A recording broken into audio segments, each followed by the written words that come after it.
Good afternoon, dear students.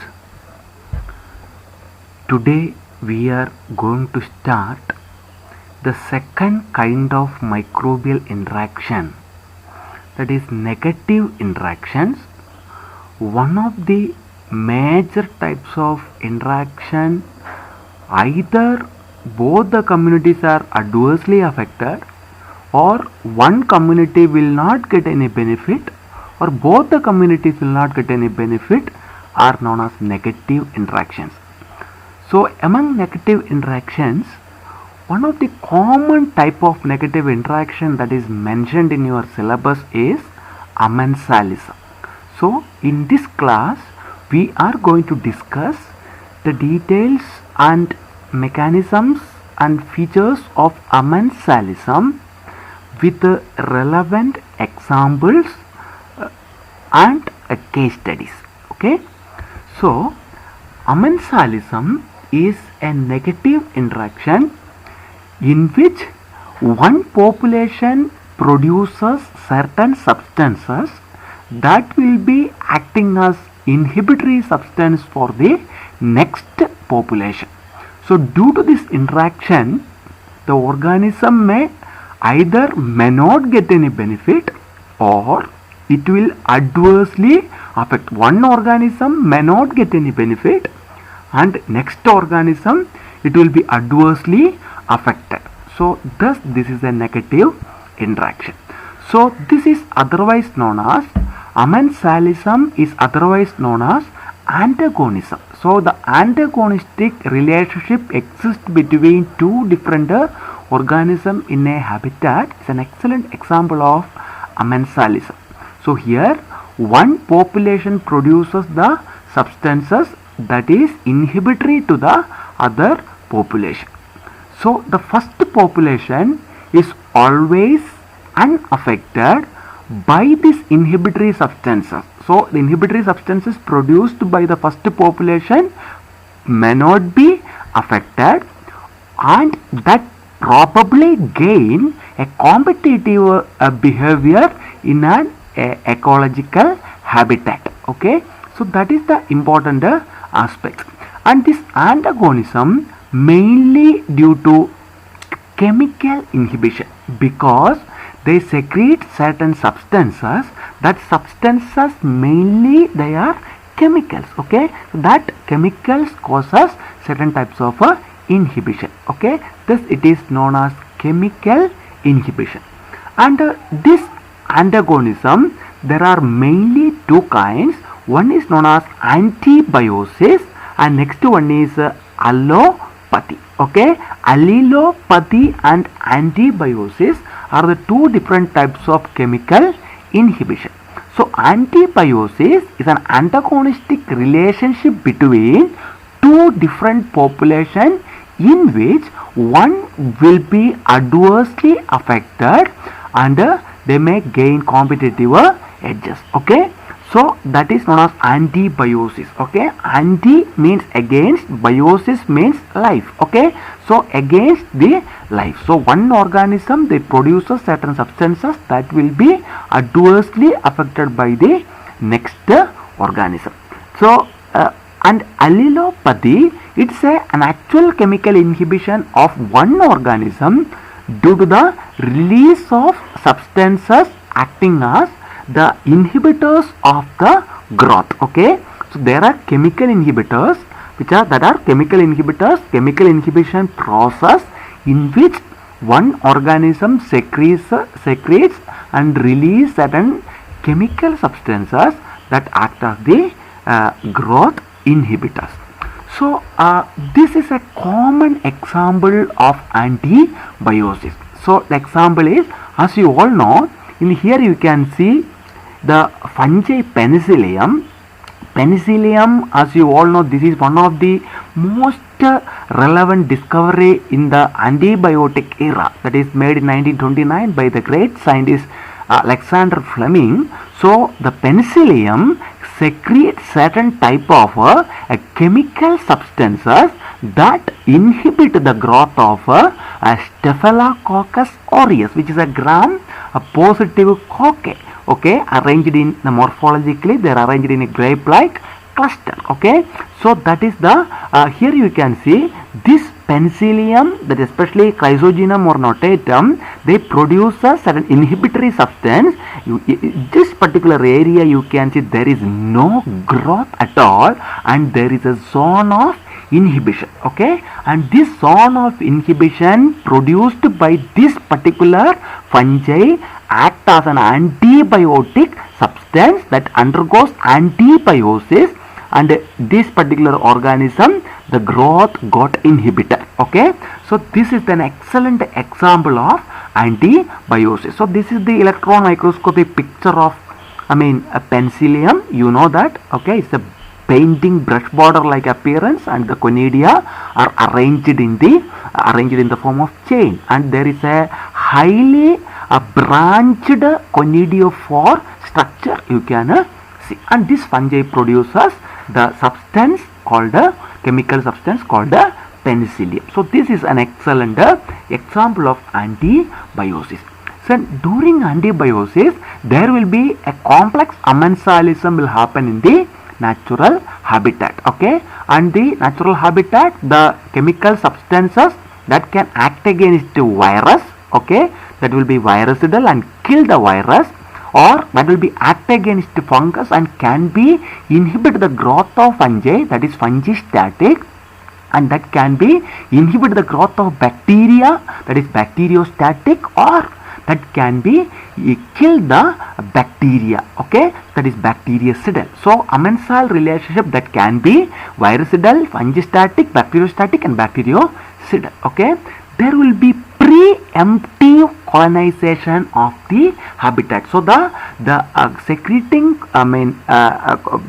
bacteria or population will be colonized in a particular habitat, and that will be predominantly growing as a major population in that particular habitat, and due to the substance production, so all other microorganisms probably will be inhibited actually. Okay, and this organism establishes in a habitat, and it may eliminate or prevent the growth of other bacteria in that particular habitat. Okay, so here an example is a production of lactic acid or low molecular weight fatty acid by some bacteria, and there due to the change in pH condition, so what will happen, the bacteria, they are able to survive acidic pH only will survive, all other bacteria will be eliminated from that particular habitat. Okay, so for example, you know that certain anaerobic heterotrophic bacteria produces volatile fatty acid. Okay, so volatile fatty acid in the rumen. Okay, anaerobic heterotrophic bacteria produces volatile fatty acid that will be inhibited the growth of facultative anaerobic bacteria such as E. coli. Okay, E. coli is unable to grow in rumen because of the presence of volatile fatty acid secreted by anaerobic heterotrophic bacteria. So this is an excellent example of amensalism. Then in the case of amensal relationship, there are so many types of well studied examples. Okay, we are going to discuss the mechanism and how this amensalism that is commonly happening in different types of microbial community. Okay, so here the fatty acid producers on the skin surface that prevent the colonization of microorganisms such as yeast.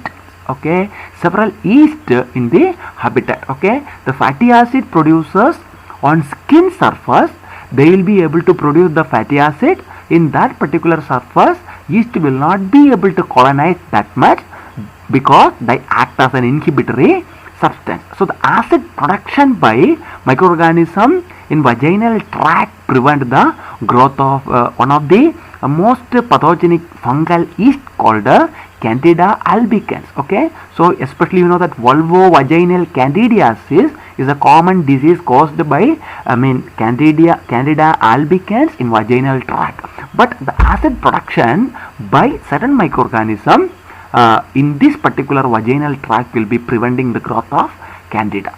Okay, then Another well studied example, here you can see a picture, okay, that is caused by the oxidation of sulfur and production of excess amount of sulfuric acid, okay. So that lower the pH and that create a condition that reduces the pH and create the concentration of acid in an enormous amount in that particular habitat, that is known as acid mine drainage, okay.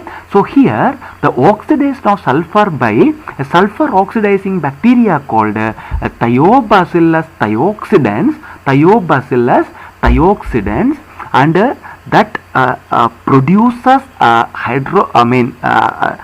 sulfuric acid, and this sulfuric acid that lower the pH sometimes 1 to 2, that very drastic lowering of the pH will be happening, and that due to the lowering of the pH, what will happen?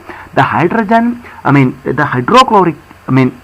sulfuric acid will be leached out in the ecosystem, okay, especially in the aquatic ecosystem, and that create an acidic environment. That acidic environment remove the growth of most of the bacteria present in that particular habitat, okay. So that is known as acid mine drainage. So one of the detrimental impact of amensalism, that is acid mine drainage, that is due to Thiobacillus thioxidans, okay. Here this is the electron microscopic picture of Thiobacillus thioxidans, and this is a sulfur oxidizing bacteria. And what will happen during this particular process? So here Thiobacillus will be doing this particular process without any benefit. So no benefit for Thiobacillus thioxidant in this particular case. So that is another wonderful example of commensalism. Then similarly, the consumption of or production of oxygen by several heterotrophic algae that eliminate the growth of obligate or strict anaerobic bacteria, okay. The consumption or production of oxygen, photosynthetic organisms such as algae, they will produce the oxygen that will be eliminate oxygen. As you all know, it is toxic to the strict anaerobic bacteria, okay. So obligate anaerobic bacteria, okay. So there it will be eliminated. Another example is ammonium production by the microorganism during the decomposition of proteins and amino acid, okay. The proteins and amino acid will be decomposed by the enzyme proteases and peptidases, and what will happen? And this will create the production of ammonium. We have already discussed in the nitrogen cycle, and excess amount of the ammonium production, okay, during this particular process will leads to the inhibition of nitrite oxidizing bacteria such as Nitrobacter. So this is the another amensal relationship. Similarly, the low molecular weight components such as alcohol, low molecular weight ethanol by yeast, okay, by yeast in some organism, that will create a inhibitory action to many organisms, okay. The production of low molecular weight ethanol by some microorganisms such as yeast will be inhibiting the growth of other microorganisms, okay. And you know that when you are making wine, the wine fermentation from grape juice, yeast is added as the major starter culture, and what will happen? The carbohydrate content that is present in the wine will be converted into glucose. Finally, it will be undergoing a fermentation reaction that produces ethanol, okay. And that ethanol will be toxic to so many bacteria or so many microorganisms in that habitat, okay. So that is the another amensal relationship. But there are some bacteria, they are able to convert this ethanol to acetic acid, okay. Bacteria such as Acetobacter, they are able to convert ethanol to acetic acid, and due to excess amount of acid in that particular medium, so many bacteria they are not able to grow in that medium, especially in wine or acetic acid or vinegar, due to the inhibitory activity of this acetic acid. So that is another Amensal relationship. Then another important example is the presence of lactic acid or propionic acid or acetic acid produced by several acidophilic bacteria. They will be inhibited the growth of spoilage causing organism in the food. Okay, lot of spoilage causing organism in the food. Okay, so in the food they will be having spoilage organism, but the presence of lactic acid and propionic acid or acetic acid, they will be inhibiting the substance, and this inhibitory substance sometimes act as the preservatives for organic component. Okay, so the inhibitory substance act as the preservatives.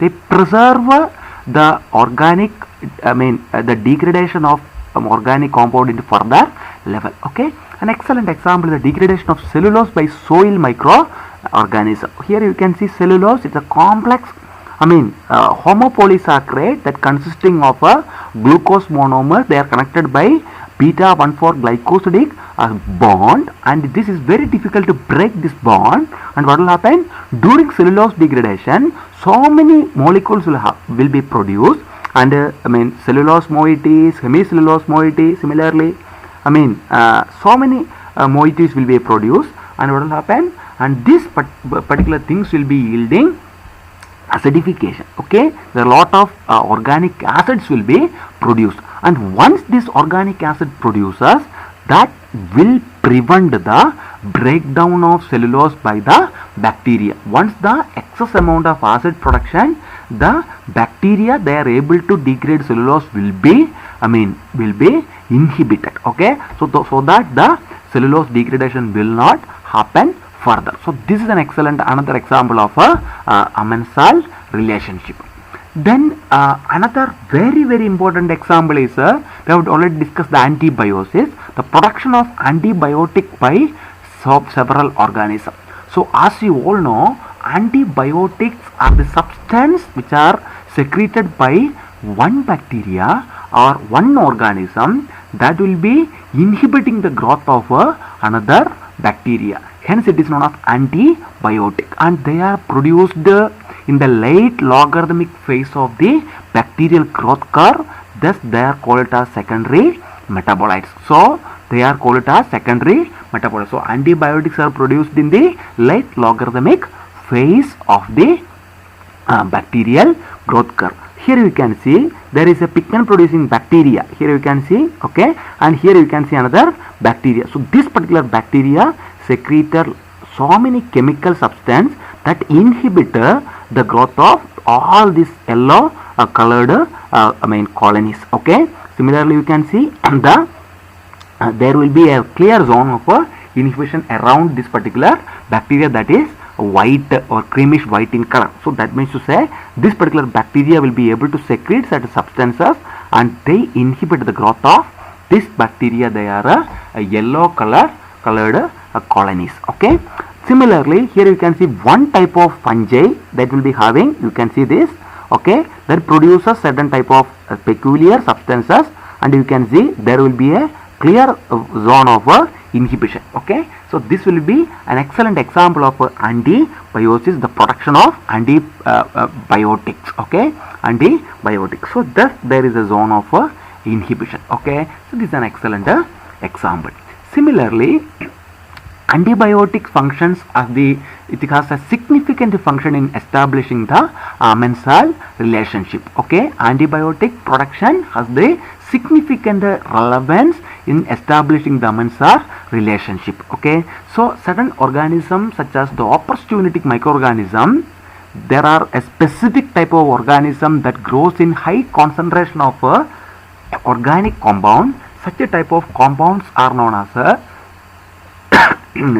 zymogenous population. So the zymogenous population, they grows in high concentration of organic compound. Okay, and during this particular growth of zymogenous population under high concentration of organic compound, that will be permit the production of antibiotic. There will be specific condition that will permit the secretion of antibiotics. Okay, so then the production of antibiotic in that habitat will reduce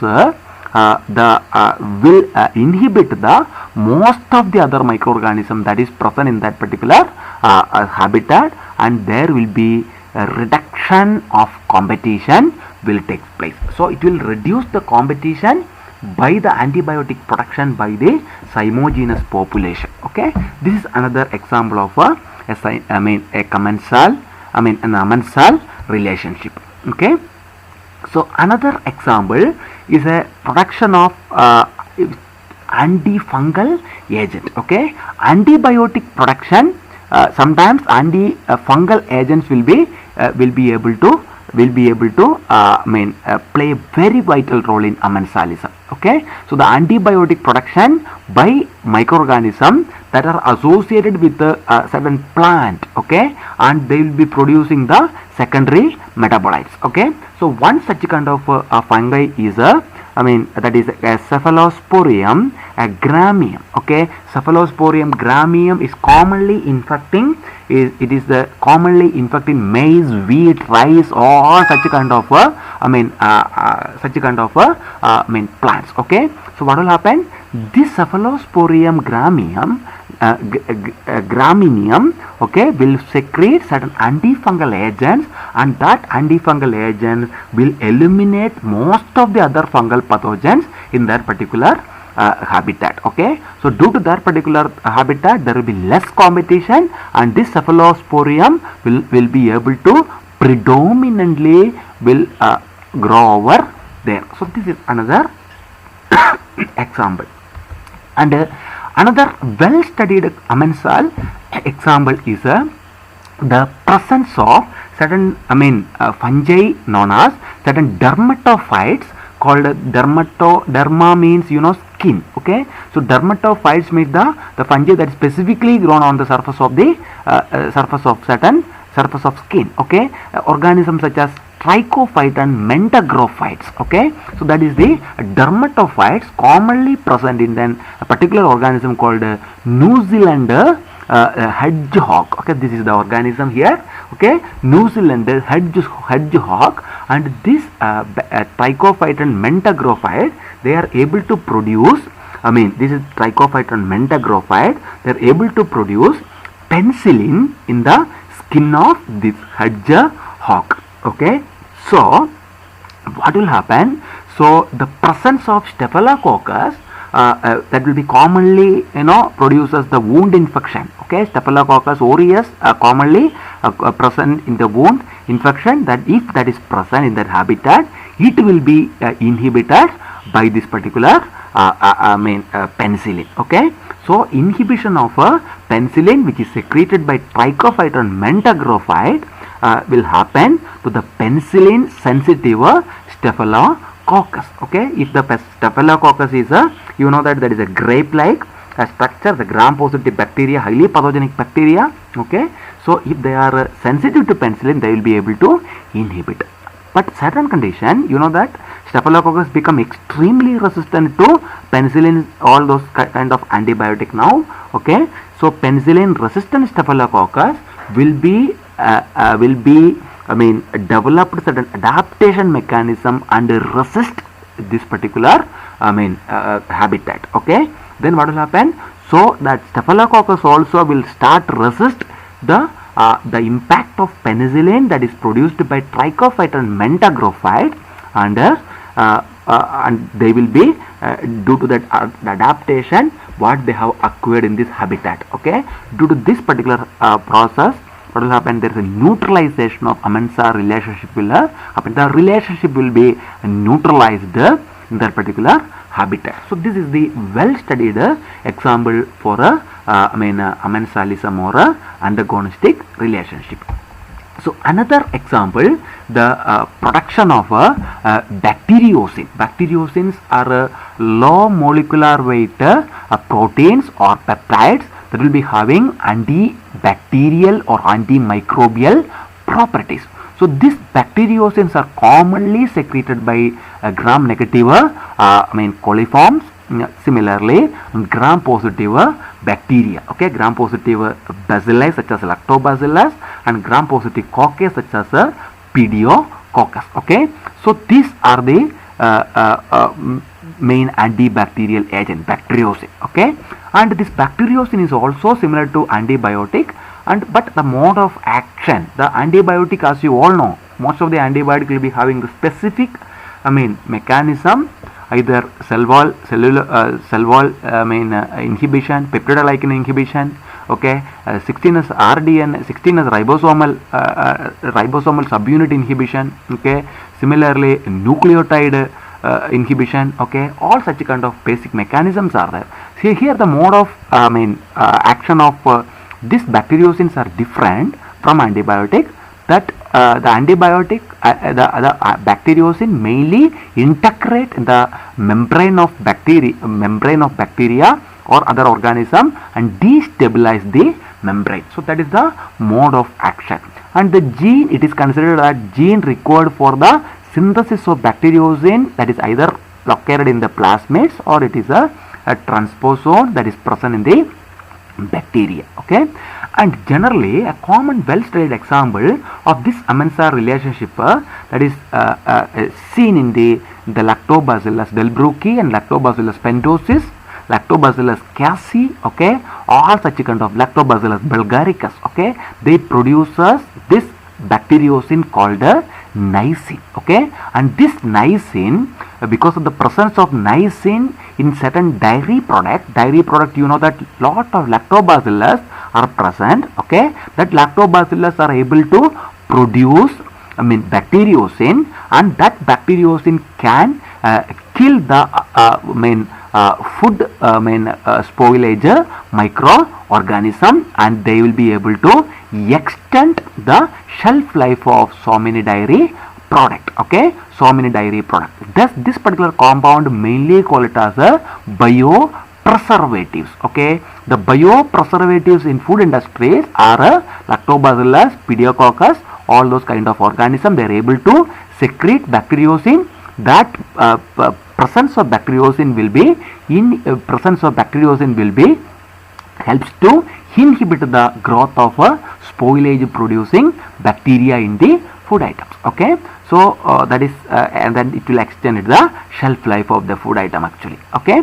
And this microbial strain that produces the bacteriocin, they have the competitive advantage in that particular habitat. So the lactobacillus can survive in that particular habitat for a long time if they are having the relationship. But the activity of bacteriocin in comparison with antibiotics is less, okay. If there any organism they are able to resist this activity of bacteriocin, can overgrown, and there will be the commensal relationship will be diminished in that particular ecosystem. So this is the excellent example of amensal relationship, okay.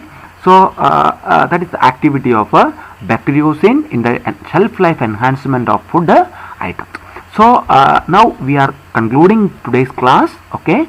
So we have discussed amensalism is one of the major type of interaction, negative interaction, in which one organism produces certain inhibitory substances that will be inhibit the growth of other organism. That this is known as the antagonism, okay, antagonistic relationship, okay. The major mechanism is chemical inhibition, either antibiosis or allelopathy, okay. Antibiosis means the chemical substance that will be inhibiting the growth of another bacteria, okay. Similar meaning here also, okay. And we have mainly seen lot of examples, especially the so many examples we have seen how E. coli is not surviving in the rumen in the presence of obligate heterotrophic bacteria, okay. And similar type of examples we have see. Similarly the acid production, okay, and that will leads to thiobacillus thioxidans will be secreted, will be oxidize the sulfur, that will leads to the production of sulfuric acid, that will create a acid mine drainage. Although there is a commensal relationship, okay, there is no way this thiobacillus will be getting benefited. Then we have discussed the production of antibiotic by various bacteria, okay, how they will be getting the relationship, and production of antifungal agents, okay, very well studied antifungal agents, okay, we have already cephalosporium, okay, similarly trichophyte and mentacrophytes, how that is surviving in the that is making a common commensal flora in the New Zealand hedge hawk, and preventing the bacterial infections from Staphylococcus aureus. Okay, then how bacteriocin can be used as an effective component for enhancing the shelf life, because the mensalism is a major relationship where lactococcus or pediococcus or lactobacillus will be produced this particular substance. They undergoes thus amensal relationship. Okay, this is all about the amensalism, and these are the major references what I have taken, including in addition to this some recent published papers I have already referred. Mainly, as I said, always the first book, Atlas and Bartha, is the major book we have in your, that is mentioned in your syllabus. Okay,